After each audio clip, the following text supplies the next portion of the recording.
بہت ہی عام سے سوال پر بات کر رہے ہیں جو اکثر والدین کو پریشان کرتا ہے کہ بھئی بچے ہماری بات سنتے کیوں نہیں، یا شاید سنتے ہیں پر عمل کیوں نہیں کرتے۔ جی، یہ بہت اہم نکتہ ہے۔ سننا اور عمل کرنا یہ دو الگ چیزیں ہو سکتی ہیں۔ بالکل۔ تو ہمارے پاس جو مواد ہے وہ اسی مسئلے کی گہرائی میں جاتا ہے اور کچھ کافی دلچسپ وجوہات بتاتا ہے۔ صحیح۔ اور دیکھیں، بنیادی بات یہ ہے کہ بچے تو وہ قدرتی طور پر ہم سے جڑنا چاہتے ہیں، ہماری بات سمجھنا چاہتے ہیں، ان میں یہ صلاحیت ہوتی ہے۔ اچھا۔ لیکن وہ اپنی جگہ مکمل فرد بھی تو ہے نا، ان کی اپنی سوچ ہے، اپنی مرضی ہے، تو کبھی کبھی وہ جان بوجھ کر وہ بالکل الٹ بھی چلتے ہیں جو ہم کہہ رہے ہوتے ہیں۔ صحیح کہا۔ تو چلیں ذرا تفصیل سے دیکھتے ہیں ان وجوہات کو۔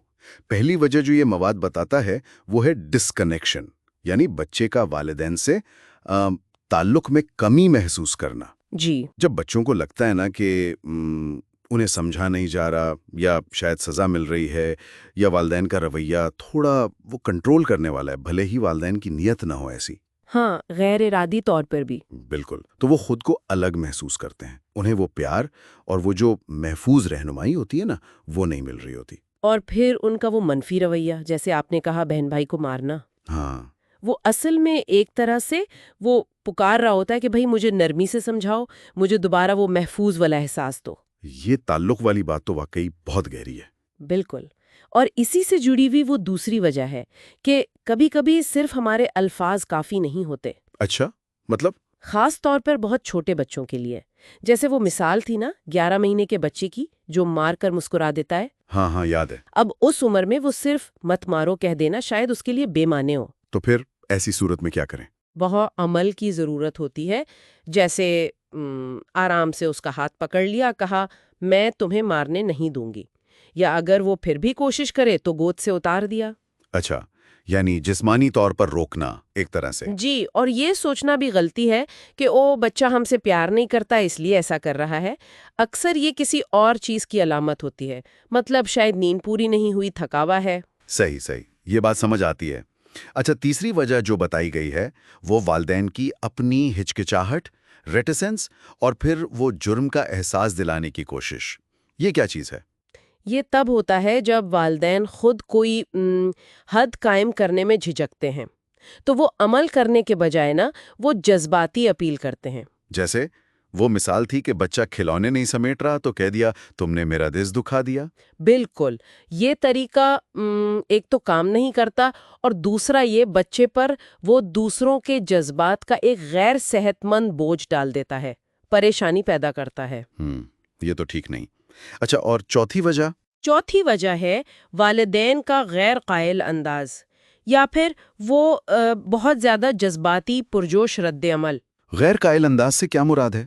جیسے خود ہی یقین نہ ہو کہ بچہ بات مانے گا یا نہیں، سوالیہ انداز میں پوچھنا کیا تم یہ کر لو گے؟ اوکے۔ اچھا۔ یا پھر دوسری انتہا، بہت زیادہ ڈرامائی رد عمل، جیسے وہ کتے کے بیالے والی مثال آپ نے دی تھی۔ ہاں، کہ والدین چیخ کر لپکیں۔ جی، اس سے کیا ہوتا ہے کہ وہ جو ناپسندیدہ رویہ ہے نا، وہ بچے کے لیے ایک دلچسپ کھیل بن جاتا ہے۔ اس کے بجائے زیادہ مؤثر کیا ہے؟ ایک پرسکون، تقریباً لا تعلق سا وہ ہم رد عمل۔ ہم مطلب جیسے کوئی بڑی بات ہی نہیں۔ بالکل، جیسے بچہ چیخ رہا ہے یا کوئی غلط لفظ بولا تو اس پر توجہ نہ دیں، یا بس سکون سے کہیں یہ بہت اونچی آواز ہے، یا یہ اچھا لفظ نہیں ہے، استعمال نہ کریں۔ مقصد یہ ہے کہ اس رویے کو ہوا نہ ملے، یعنی ڈرامہ کم کرنا ہے۔ ٹھیک ہے۔ پانچویں وجہ ہے اوور ڈائریکٹنگ، بہت زیادہ ہدایات دینا۔ یہ تو شاید ہم سبھی کبھی نہ کبھی کرتے ہیں۔ ظاہر ہے، کس کو پسند ہے کہ ہر وقت کوئی حکم چلاتا رہے، خاص طور پر بچوں کو جن میں وہ اپنی مرضی اور آزادی کا احساس پیدا ہو رہا ہوتا ہے۔ تو کیا کرنا چاہیے؟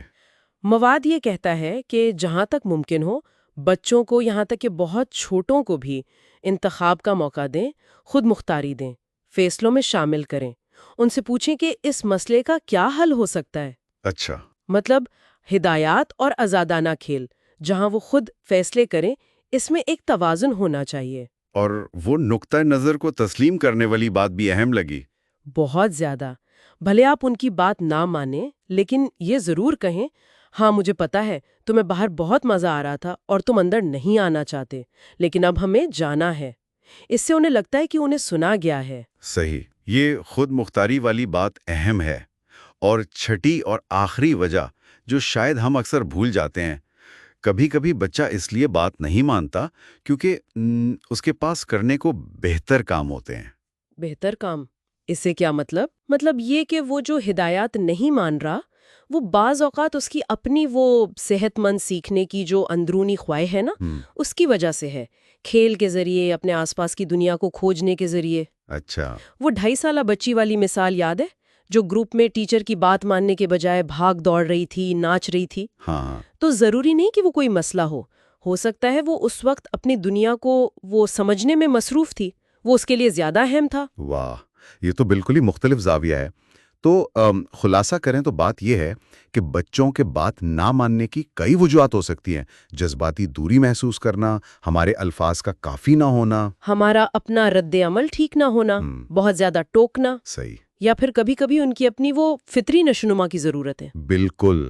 اور سب سے اہم بات یہ سمجھنا ہے کہ یہ رویہ اکثر کوئی ذاتی حملہ نہیں ہوتا۔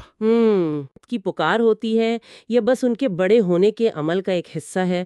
تو پرسکون رہنا، پر اعتماد ہونا اور ہمدردی سے رہنمائی کرنا، یہی سب سے ضروری ہے۔ بہت خوب۔ اور آخر میں ہمارے سننے والوں کے لیے ایک سوال چھوڑ جاتے ہیں۔ کیا ہم اکثر بچوں کے اس رویے کو وہ اپنی انا کا مسئلہ بنا لیتے ہیں، بجائے یہ سمجھنے کی کوشش کرنے کے کہ وہ اپنے عمل سے دراصل ہمیں کیا بتانے کی کوشش کر رہے ہیں؟ اس پر ضرور سوچیے گا۔